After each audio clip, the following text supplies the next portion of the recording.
I was just having a good laugh at these, full preterists, here on YouTube. Like, say, for instance, the other day I did a live stream. It was about 4 hours long.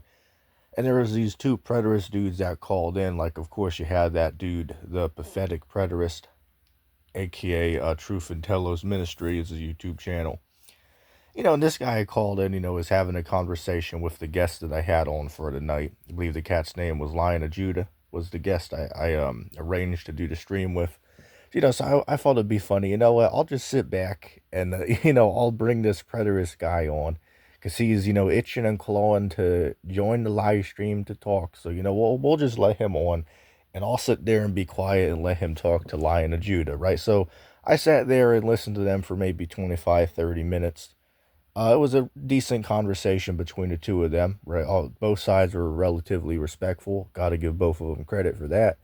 But, something that was brought up was Isaiah 13th chapter, right?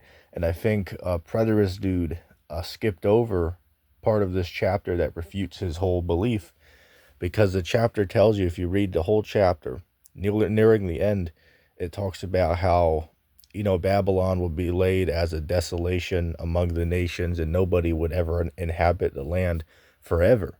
But only, desert creatures are going to dwell in the land. But yet the point that I brought up to him, it's like, you do realize that ancient Babylon is still being inhabited by people right now. Like, ancient Babylon is located over in Iraq. And there's literally like hotels and, business shops and, street vendors that are literally set up in the remains of ancient Babylon. Like, literally, you could go and stay overnight in the remains of the city of ancient Babylon. Like, literally, look this up. There's people online, like some of these tourists that, travel the world and post their experience on YouTube, right? Like, you can literally watch these people go and literally spend a night or two in the remains of ancient Babylon, right? It's a tourist attraction. So hold up a second. So this is a dilemma for preterists. Either they have to pretend, no, not literal, or they have to say that, the prophet lied and maybe had a misunderstanding when he wrote that down, because what he wrote down is that nobody's going to ever dwell there for generation to generation, but only desert creatures are going to dwell there. But yet here we are in the 21st century, and there's literally people dwelling over there today and living there and selling merchandise over there. So how the hell do you guys explain that then? Well, we'd explain as to say, well, we don't believe it happened yet, right? We believe that's talking about Mystery Babylon, which we teach is the United States, right? So we don't believe Isaiah 13 came to pass yet. That's a future event. But these guys believe it happened, in like the time of Daniel or something, So these guys have some explaining to do because the answers they give are kind of half-ass. All they can tell you is, it's not literal. It's like, okay, well, it's like anything literal. I mean, it gets to the point now, it's like, well, why do you guys even believe that Jesus actually died on the cross then? Like can't that part be like symbolic and literal, not literal too? Like, say, for instance, when it talks about that he rose from the dead, like, how do we know that that's literal? Can't that be symbolic from your preterist eschatology and, reasoning that, not everything is literal, right? We shouldn't take the Bible literal. It's like, okay, well, I mean, at what point do we stop, having that mindset? Because by that line of reasoning, we shouldn't even believe that Christ actually died on the cross. Like, couldn't that be metaphoric or for something else by the preterist mindset? Because again, everything is apparently a figurative of speech. But apparently when Christ went on the cross, that's now literal. Like, I don't get how these, imbeciles come to these, retarded explanations. It's really hard to grasp. And a whole nother point of contention, I was sitting there listening to Preterist and Lion of Judah have a chat. And then I was like, you know what? I'll just throw a wrench into this conversation and ask, well, what about Zechariah 14 and verse 4, right? Zechariah 14, I recommend reading over the chapter again. But if you read verse 4, it says, in that day, Christ is going to stand upon the Mount of Olives, and then the mountains are going to split in half. There's part of it's going to go this way, part of it's going to go that way, and there's going to be a great valley in the middle of the mountain. So hold up a second. I brought up, wait, the Mount of Olives is still over there standing how it was 2,000 years ago. So how the hell did this happen? Because again, from the preterist mindset, everything in the Bible has already came to pass, right? Everything all the way from Genesis all the way down to Revelation, and everything in between has already happened.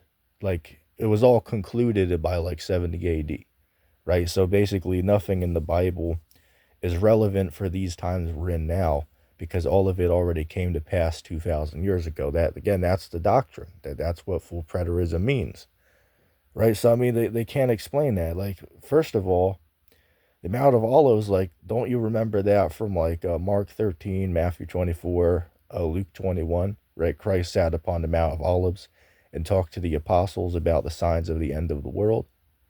But yet, there's a prophecy back in Zechariah 14 that says that Christ is going to come back and stand on the Mount of Olives, and the mountain's going to split in half. That didn't happen. And, the answer they give is, oh, that's not literal. It's just symbolic. So again, it begs the question. It's like, at what point do we take the Bible literal if every verse that we ever bring up is, oh, well, that's not literal? Like, I mean, seriously, like at what point do we cut this childish behavior and accept the Bible for what it actually says? Like, say, for instance, right? Oh, like, I should bring this up. There was another preterist who called into the same live stream, maybe 40 minutes after the preterist that I was just talking about. The second dude called in. This cat's name was Polygon. Like, I don't know if he was trying to make a joke at Apostle Paul because it was Paul Ligon. So I don't know if he was trying to make a joke at Apostle Paul. I could be wrong with that, but it seemed like that by reading his name, right? So Paul Ligon called him, and he was actually respectful, but I mean, he was talking a lot of bullshit on there too. Cat clearly didn't know what the hell's going on, but he was relatively respectful. I will give him credit for that. Um, so one thing that he was going back and forth with me about is like, well, God doesn't consider anything to be sin today, right? So, you could murder another person, you could, steal something from your neighbor, you can take your neighbor's wife's, or, whatever. God doesn't care anymore, right? Because Jesus died to save all, right? Everybody's going to heaven. Like, literally, this dude was like, hey, everybody's going there. Right, the dude's like, hey, look, everybody watching, don't worry how you live, because everybody's going to heaven. I think to myself, I was like, hold up, what? So everybody's going to heaven. Well, why does the Bible say, was that Matthew 7:13, it says, for broad is the path that leads to destruction. There's many who are on that path, but narrow is the gate, and there's only, and narrow is the way that leads to life, and there's only a few that find it. So how the hell could everybody be going to heaven if the Bible says that only a few are going to find that path that leads to life?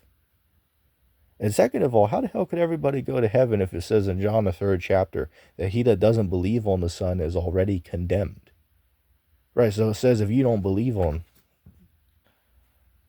All right, my apologies. Somebody just delivered a package I just had to grab real quick. But going back to what I was saying, it just doesn't make sense. Like it says in John 3 that doesn't believe on the Son, he is already condemned. So hold up a second. So how the hell is everybody going to heaven if the Bible says that if you don't believe on Christ, then you're already condemned? And then the absolute nail in the coffin on these guys, like, hell, I'm sitting here, I'm knocking the ball out of the park, and I'm running multiple home runs on full preterists here. I mean, at this point, I'm just pouring salt on open wounds at this point is what I'm doing, right? Like, even Christ said, here's like the nail in the coffin on this whole belief that everybody's going to heaven.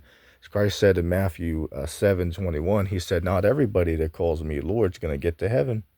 Not everybody that calls upon him is going to make it to the kingdom of heaven. So how the hell is everybody going to heaven if Christ said that not everybody that calls upon him is going to make it to the kingdom? I mean, that right there, that seals the deal. I mean, that proves that this doctrine is nonsense. Like, you can't sit there and say, oh, everybody's going to heaven, but yet Christ said not everybody that calls upon him is going to get to heaven.